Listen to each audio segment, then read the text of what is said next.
Hello, everyone, and welcome to this new lecture series which we are beginning for the ARD section, that is Agriculture and Rural Development for NABARD Grade A exam, which will be useful for both the phase 1 as well as the phase 2 examinations.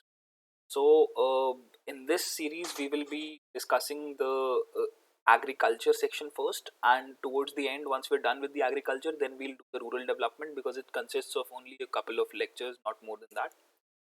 Chapters is what I anticipate it to be. And apart from that, what will happen is that we will try to keep this lecture series and the notes given along with the lectures both as minimum and as concise as possible. Because what happens with NABARD grade A is that the students are fearful of the agriculture and rural development section. Fact, not just fearful, but even the marks which the students score at an average is till last year at least was somewhere around 10 to 12 marks was the average for any student who was cracking the phase 1 examination. And in fact, not even 10 to 12, it was like rather 8 to 10 marks, what I would say was the average.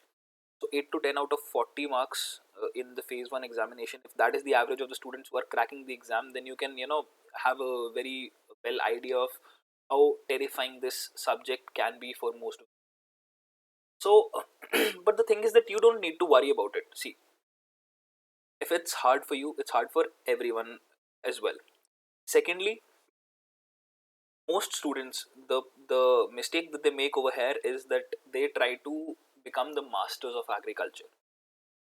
That is not the required intent over here, because if you want to become a master of agriculture, you can go and do an MSc in agriculture science or something, but you don't need to prepare for NABARD in that sense. However, if you want to crack NABARD exam, then the most important aspect for you is just to study those details and those topics which are regularly asked in the exam, and just cover the syllabus according to how much has been and can be asked in the exam this year. So on that note, I would give you a brief about how our lecture series for the entire ARD for this year. We'll make notes very concise and very precise.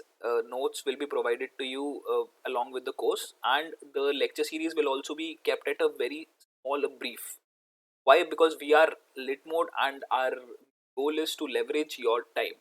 And leverage your time means that even if you're spending half an hour on studying any specific chapter, you should actually be able to land questions and answer them in the examination. There's no point in wasting 2 days of your very very precious time just before the exam on some important chapter of ARD which you might think that it's important, but ultimately no question comes in the exam. That's a total waste of time. So we don't want to waste our time. We'll just be trying to leverage it as much as possible, and according to that we will be uh, trying to focus on what all concepts are important. And you might feel that this syllabus, how can the entire syllabus be covered in such concise notes or such precise small videos, small lecture notes which you're getting. But trust me, you need to have faith in the content that we are providing you with, because our entire team is working really really hard on each and every single chapter out there, and they are providing these notes to you in a very very concise format, so that any extra thing which other institutes might be telling you to study this, study that, but anything extra which might not land in the exam, we just try to optimize upon time with that thing. So just have faith, put all of your faith in it, and do not worry about what might come in the exam and what might not come in the exam.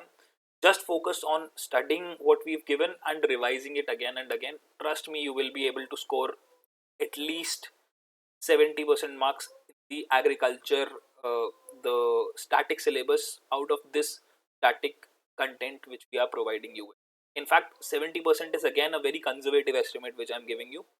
Anywhere around 80 to 85% is, I mean, I can tell you that 80% to 85% is what a good student can get if you can revise again and again and again. Everything will be covered. You might think that it's concise, but it is just the perfect amount which is required. All right. So on that note, let's begin with our very first chapter, which is Introduction to Agriculture. Now, over here in the introduction to agriculture chapter, I'll just try to give you a brief about what agriculture is all about, and how is the word agriculture been derived, what all is there which you are going to study as the parts and branches of agriculture, and then some brief let's say terminologies which will be important for you. For example, green revolution, yellow revolution, blue revolution, all of those things which generally get asked in the examination. That is what we are going to talk about in this chapter.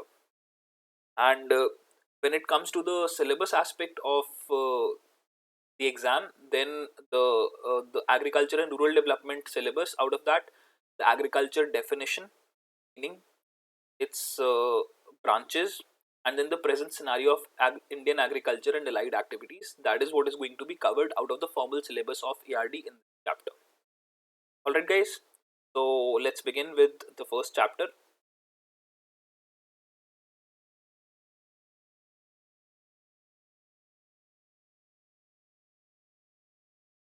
Yeah.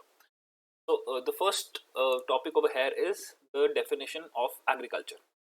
So agriculture is basically a term which has been derived from two Latin words. The first is ager and the second is cultura. Okay, so agar means soil and cultura means cultivation. This means that agriculture is a term which is overall been derived from two words, soil and cultivation, and that is what its actual meaning is.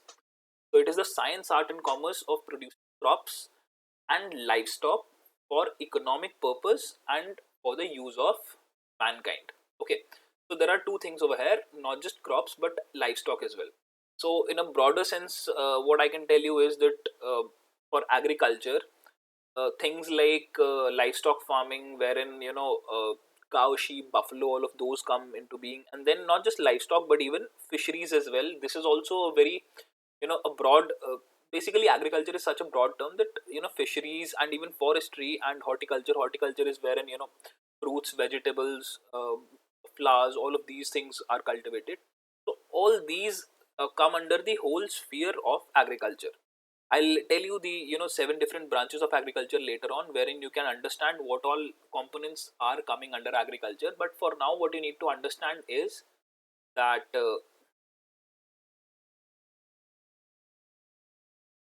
yeah. So for now, what you need to understand is that soil plus cultivation is equal to agriculture. All right. So that is the very first thing about the definition of agriculture. Where next we'll move on the next topic, which is the state of agriculture in India. So now these facts which are given in this slide, they are not just important for your prelims like the phase 1, but also for the phase 2 examination, because as everyone knows now, the phase 2 is going to be 50% subjective and 50% objective or MCQ, right? So MCQ. So in the MCQ, it's very easy. I mean, you will have 5 options over there, and you have to choose one. It's still easier as compared to the subjective section, but the subjective section, because it's just been added this year, it's a factor wherein a lot of students are terrified right now. But you don't need to worry. We'll definitely help you out with the subjective as well. For now, what you need to do while you're preparing for the phase 1 exam, which is totally MCQ based, can just note down some facts, some generalized kinds of figures which can be used in multiple answers. For example, as per the economic survey 2020-21, a net growth of 3.4% was seen in the agriculture sector in the financial year of 21. Okay, then 17.8% of the total GDP comes at current prices comes from the agriculture sector. So these two points are so generalized statements that they can be used in the explanatory part, mostly in the introductory, like the introductory paragraphs which you write for a lot of answers. So that is a common thing that you can do. And again, so for now at least you can remember all of these facts. Anyways, keeping them aside for now, let's now focus on studying this chapter for now. So what's happening is that agriculture is the only sector in the economy which showed a positive growth in the last year. So as everyone knows that in the last year, the COVID pandemic hit the economy in a very terrible sense, and every sector of the economy showcased a negative growth. All right. However, there was only one anomaly and one, silver lining to the entire dark cloud, which was that the agricultural sector showcased a positive growth. Okay, and what was the positive growth? The measure of this positive GDP was 3.4% as per the economic survey, and this is the net positive growth. So the net increase in the figures from the last year. But what is the actual figure? So the actual figure is 17.8% of the total GDP, almost 18%. That is like, I mean, a good figure as compared to last year. Last year it was slightly lesser than this, it was roughly around 16.5%. So this year, the average figure is 17.8% of the total GDP comes from agriculture. Okay, and this is, of course, at current prices. So, GDP and current prices, these terms are something which studying in the topic of ESI, that is economics and social. Over there, you will be covering what these topics actually mean.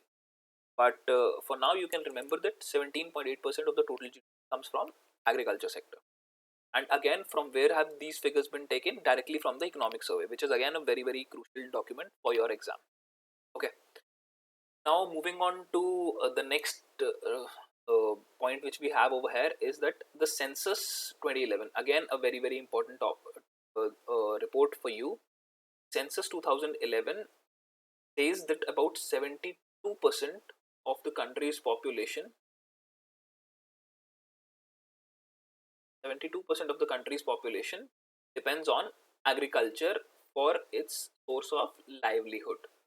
Now, this is not just the direct independence. I mean, 72% of the Indian population is definitely not farmers, but directly or indirectly, which means people who are also indirectly related to this field of uh, agriculture. For example, those who are middlemen, those who sell these things, and even those who procure agricultural products, all of those are also indirectly dependent on.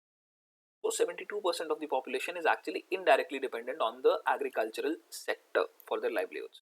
Fine, this fact has been taken from the census 2011, and again it's very important.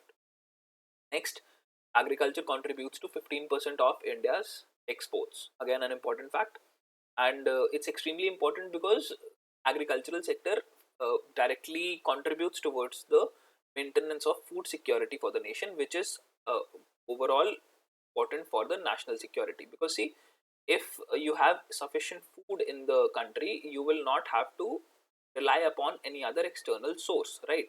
And if you do not have to rely upon any other external source, then the national security is also being enhanced by this, because if you do not have sufficient food, for example, like what happened, in the 60s, India did not have sufficient food in the 1960s, and India had to beg for food throughout the globe. Ultimately, the United States was the one which gave India its its wheat PL-76, I believe. And when this wheat was given, along with this came a lot of uh, conditions which India had to agree to. Now the thing is that when you have to agree to those conditions which were not put by you or were not decided by you, that is when your nation's interests are being seconded, right? Your nation's interests are coming at the second spot over here, and the primary spot is being taken by some other nation's interests or some other nation who's dictating it to you, and that is when the national security becomes a problem. Okay, so for your national security, you need to be self-dependent, especially in terms of food security, because food is the foremost thing without which the population of any country cannot survive. I mean, if you go into a, let's say, a petroleum crisis or an energy crisis, the economy will definitely take a setback. There will be a lot of economic activities which will suffer. A lot of people will suffer in terms of in their employments, economy of the nation. However, you will not suffer directly in terms of the, let's say, the lives of the people, wherein the people will start dying. That will not happen in maybe 2 to 3 months. But if food security takes a setback, then you within 2 to 3 months you can actually see that the people will start dying of starvation. There will actually be a lot of malnutrition, a lot of disease that will come into being, and this is a much higher risk to the national security as compared to any other commodity not being locally. Okay, so any country needs to always ensure that the food security is being maintained so that the national security does not get breached. All right, then. So we'll move to the next topic over here, which is the branches of agriculture. So that's what I was talking about in the beginning, that there are various branches of agriculture which we're going to talk about. So agriculture is broadly divided into 7 branches, and these 7 branches are what we are going to study in the various chapters which will follow after this one. So in ARD, in agriculture and rural development section, all of these mostly comprise of separate chapters. So the first one is agronomy, wherein agronomy stands for the science of, or the it's basically an overall stream or a branch of agriculture which focuses on increasing the production of crops. So to have a better food production is the goal of agronomy, and it studies various aspects of crops. For example, their important, let's say, factors which are crucial to the growth and development of a crop. For example, the temperature, the weather conditions, the soil conditions, and then the controlling factors like the crop diseases, and even the supply factors. All of those are overall coming under the topic of agronomy. However, agronomy, you can say that it's a branch which focuses on the production of crops, so increase the production of crops. Okay. So that is the key goal of agronomy. However, you don't need to worry about it for now, even if you don't understand it, because the very next chapter which we are going to study will be in detail about agronomy, definition, the meaning, scope, aspects, everything about agronomy. The second one over here is horticulture. Horticulture is basically a branch of agriculture which deals with the production of fruits, vegetables, flowers, ornamental plants, spices, condiments, and beverages. So all of these come under horticulture, and again, horticulture has a lot of sub branches. For example, floriculture for flowers, olericulture for vegetables, pomology for fruits, viticulture for grapes and wines, enology for winemaking, that aspect of it. Then there's the post harvest management. There's a lot of branches of it, but again, you don't need to worry about it, because again, horticulture is also going to be later on covered in a very, very detailed kind of an aspect. All right. Then the third one is forestry. Forestry is also known as silviculture, and basically the science that deals with the growth, composition, structure, quality of forests. All right. Then the fourth one is animal husbandry. Again, this is a very, very crucial chapter because a lot of questions are asked from animal husbandry directly. So over here there will be all the cattle and cows and oxes, then the buffaloes, and then the goats, sheep. All of these come under the animal husbandry aspect, and not just the goat, sheep, uh, animals, but along with them even the poultry, which chicken, hen, ducks, and then eggs. All of those production also comes under the animal husbandry aspect itself. Okay, so this is again going to be a very, very crucial chapter. Then the fifth topic is fisheries. So again, it is not only covering the fish aspect of it, but again, it's a very, very broad sense of the term, wherein it covers all kinds of marine, freshwater, and marine animals, all kinds of.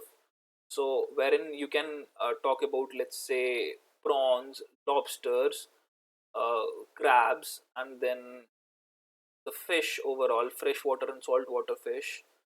Then, uh, I mean, all kinds of the seafood which you talk about in general, all of that comes under fisheries. Then comes the agricultural engineering aspect of it, which is the sixth branch of agriculture. And this agriculture engineering is basically dealing with farm machinery for field preparation, intercultivation, harvesting and post-harvest processing, including soil and water conservation, and engineering and bioenergy. All right.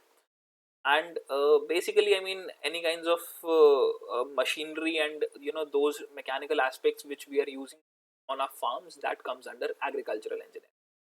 And then the seventh branch over here is home science, which deals with the application and utilization of agricultural processes in a better manner to provide nutritional security. So now you produced food, but now how you can utilize that food in a very very optimal sense, that is where home science comes into being. So how you can cook, or how you can utilize the food in an optimum sense to get the best nutritional value out of it, and to also minimize the wastage. All of those things come under home science. So this again helps in the nutritional security.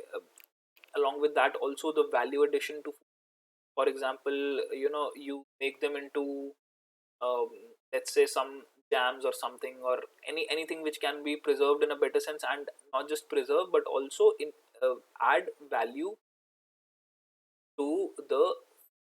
So all of those things also, for example, any kind of food processing industry, all of those come under home science. So all of those things, these are basically the seven different fields of agriculture, the seven different branches of agriculture, and this is what we are going to study in uh, the subsequent chapters. And the seven branches basically you should know by heart, because anyone can ask you that what are the seven branches of agriculture. You can ask this in the examination. All right. So these are the seven branches, and of course, the details of every single branch are given in your notes in a very brief kind of a format, which is necessary for the exam. That's about it, which is given.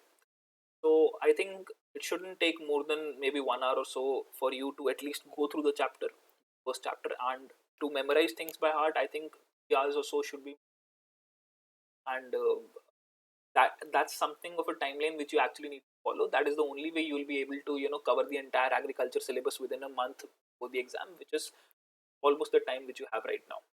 All right. So let's move ahead then. Now the agricultural institutes. So there are basically 3 to 4 major institutes which are there in India. So the very first one is IARI, which is the Indian Agriculture Research Institute. Okay, this was established in 1903 as the Imperial Agricultural Research Institute, and it was established in Pusa, which is in Bihar. But then, post our independence, this imperial term was changed with Indian, and now it's known as the Indian Agricultural Research Institute, a very very important institute. A lot of agricultural research takes place, in IRE, and now it is of course been shifted to New Delhi post independence. But interestingly, I'll tell you a fact that this IRE is at a place in New Delhi which is known as Pusa. So even because this IRE was initially established in Pusa in Bihar, so now even the place where this institute building was shifted to in the New Delhi region came to be known after the this place in Bihar, and now this region of New Delhi is known as Pusa in New Delhi. So again, that's something which might help you to remember these facts. So IRE is a very important one, and even more important than that is ICAR, ICAR. So this ICAR is basically, again, it was established as the Imperial Council of Agricultural Research in 1929. This is the foremost important institute in agriculture. You always need to remember this. This was established in New Delhi, and now it is known as the Indian Council of Agricultural Research. Fine. This is a very, very important research organization.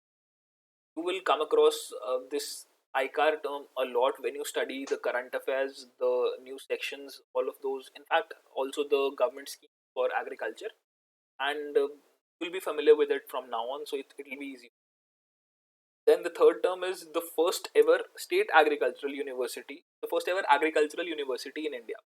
So there are a lot of SAUs. SAU means State Agricultural University in India. So these basically are universities which you know help in the education of agriculture, but at the same time, research is also uh, done a lot in these universities. So a lot of research is performed, and again, for uh, the studies aspect of agriculture, they are the foremost players. Okay, so SAUs means State Agricultural Universities. Now, the first ever agricultural university in India was the GP Pant University. Okay. This is again a fact which you should remember, might be asked in the examination. GP Pant University of Agriculture and Technology. This is situated at Pantnagar in Uttarakhand. Again, this place Pantnagar came to be known after this GP Pant University. So this place, the name became Pantnagar itself. So because these things happened in the early 90s or the mid 90s, and that was the time when India was actually developing and taking shape in terms of cities and all. So that is why a lot of places came to be known after these universities and these organizations. So this GP Pant University is now situated at a place which is called Pantnagar. Then IRE is situated in, even though it is situated in New Delhi, but the place is called Pusa. So all of these have a lot of historical significance as well. Just trying to make things easier for you to remember. Anyways, so it is also known as the Pantnagar University, and if that is also given in the options, you can select that. Now, the interesting aspect of it, which a lot of institutions, a lot of coaching institutes out there will tell you to remember by heart, please don't go by that. So, there are 65 agricultural institutes in India, 6 bureaus, 15 national research centers, 13 project directorates, and then more than 100 other smaller research institutions as well.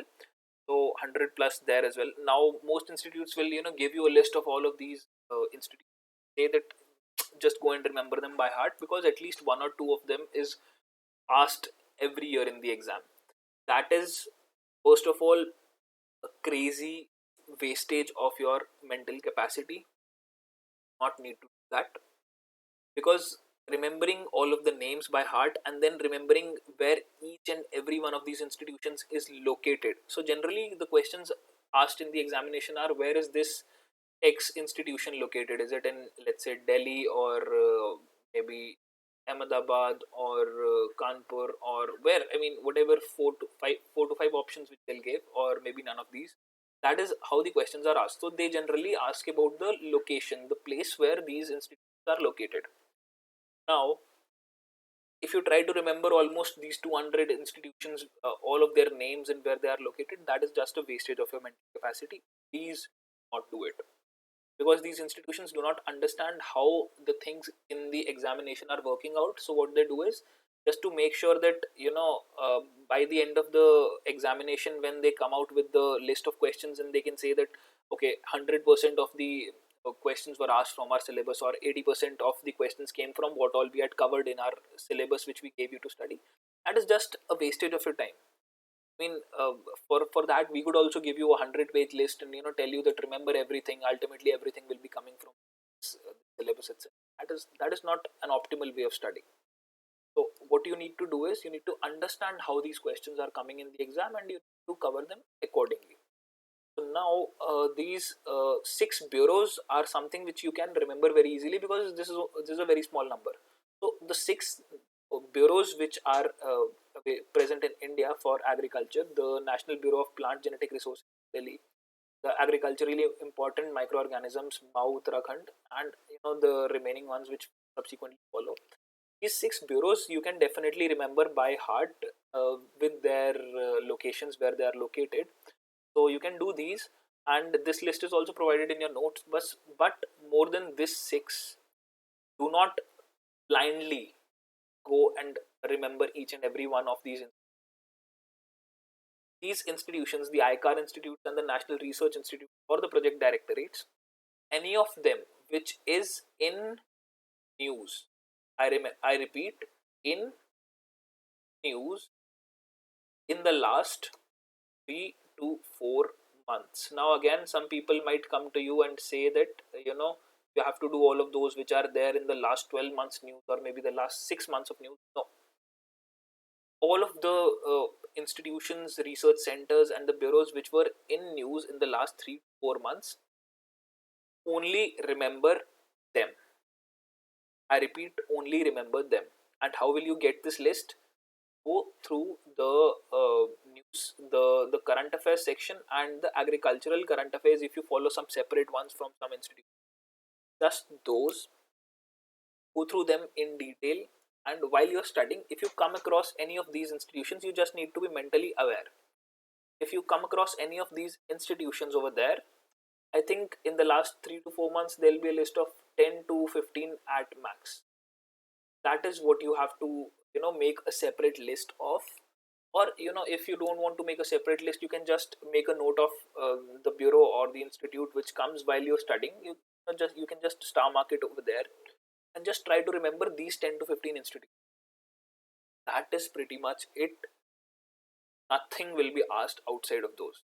So even the exam making authorities, even NABARD knows that it is impossible to remember 100 to 200 different and where they are located. That is not even humanly possible. You are not supposed to become a directory. Okay, you're supposed to be an assistant manager in NABARD if you're giving the grade A exam, and if you're giving the grade B, then you're supposed to be a manager at NABARD. You're not supposed to be a directory or a phone book. So you are not supposed to know each and every location. You are supposed to know what's happening in current affairs, and that is how these questions will. Okay, so just do those, and yes, you can definitely remember these 6 bureaus. Next comes the agricultural revolution. Now, this is a very important topic. Why? Because questions are regularly asked every year from this topic. So at least one, maybe even 2 questions are asked always in the phase one, in the phase two. So very easy topic to remember as well, and it's very important.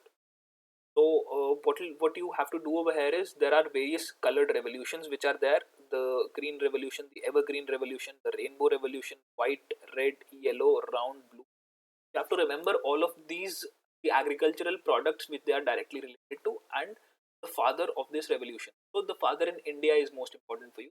uh, if one or two fathers for the world are required, I've given them separately. For example, the father of green revolution in India is MS Swaminathan, and for the world is Norman Borlaug.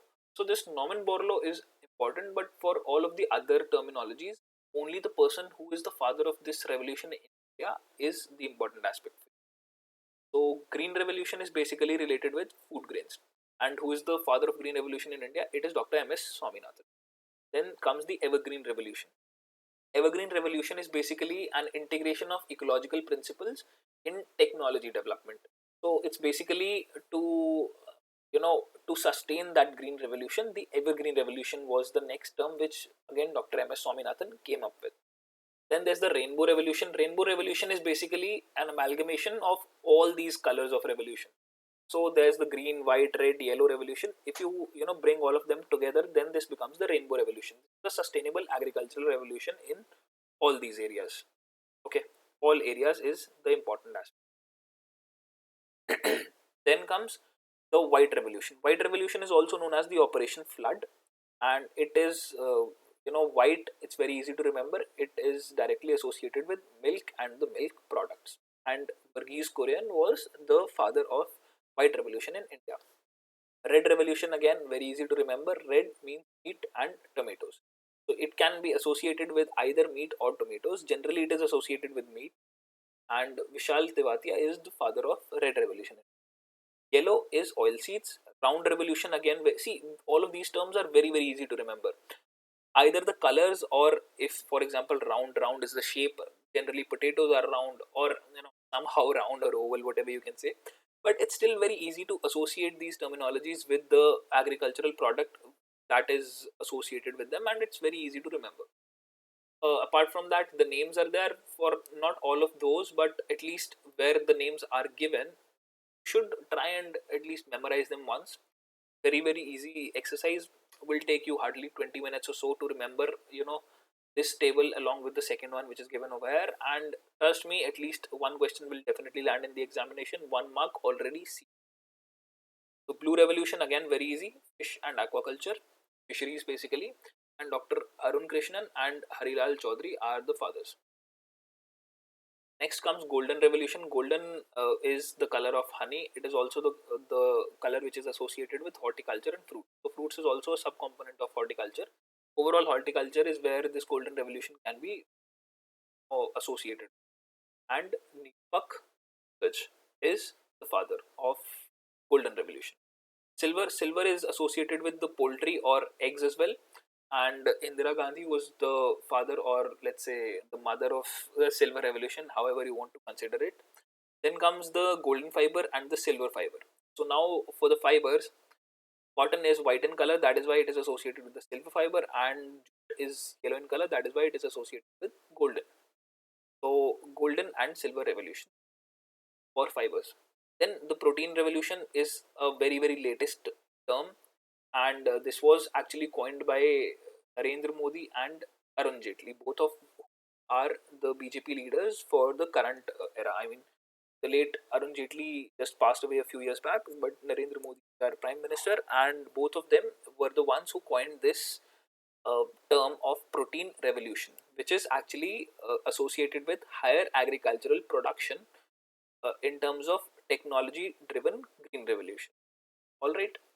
So, for example, things like pulses and all high protein content kind of agricultural products, we focus on their growth. Then the black revolution, again very easy. Black is associated with petroleum because even though you might think that petrol or diesel are not black in color, but the crude petroleum which comes out of the earth is actually black in color. Then grey is associated with fertilizers, and brown very easy, leather and cocoa, both of which are brown in color. Hiralal Chaudhary is the father of this brown revolution. And then pink, again very easy, onions, prawns and pharmaceuticals, OPP. Okay, and pink revolution, OPP, onion, prawns, pharmaceuticals. And Durgesh Patel is the father of pink revolution. So that is it for this table, and it's very easy to remember. I hope you will definitely remember this in the examination because you're going to land one question from this table for sure. Now come some more fathers of agricultural branches, for example, agronomy, decrease, and some more of them who are given over here. You can definitely, this is a list which requires rote learning from your side, nothing that I have to do over here. So you can go through this list of 10 fathers of agricultural branches, and you can definitely try to remember them for the examination. So I hope the questions will land from here, but till now not much has been asked, so you can study them accordingly. Okay, so for now that is it for the first chapter of agriculture, which was the introduction to agriculture. So if you have any doubts or any queries, you can definitely post them the comment section below, or if not in the comments, then you can also send them to us on our email ID, which is hi@litmode.in. hi@litmode.in. But I would recommend that you can post them in the comment section below, because over there even other people who might have the similar doubts can actually see the answers to those comments, and it will help not just you but overall other people as well. And you can also go through the comment section below if you have some doubts, maybe some other person has already asked them, and you might not have to wait for us to reply over them. You can maybe find those answers directly. Okay, so thank you so much. I hope you liked the precise and concise kind of way where we've covered the first chapter over here, and we'll do a very similar job with all of the remaining chapters.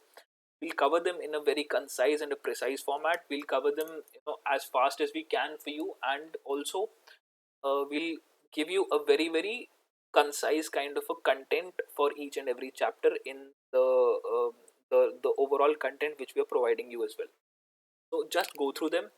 If you think that it's small, it's concise, maybe it might not cover all of the syllabus which is required for the examination, just chuck those thoughts out of your head.